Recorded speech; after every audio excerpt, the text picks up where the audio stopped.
Трендтен қалмайын деп, мен де мынандай балаларға видео түсірейін деп тұрмын. Кім қалай реакция жібереді екен, көрейік, иә. Жансая, Нұртас! Мама любит сына, мама любит дочь. Мама просыпается каждую ночь. Мама терпит боли, мама все поймет. Мама молится за нас каждую ночь. Мама любит сына, мама любит дочь. Мама просыпается каждую ночь. Мама терпит боли, но не покажет слез.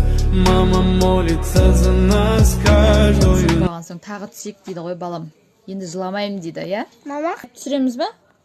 Түсірмек қояйық, иә? Мына айтып жатыр қой, енді Нұртас жыламайды деп жатырмын мен. Жыламайсың ба? Енді жыламайсың, иә? Айтса енді өзің айтсаң. мен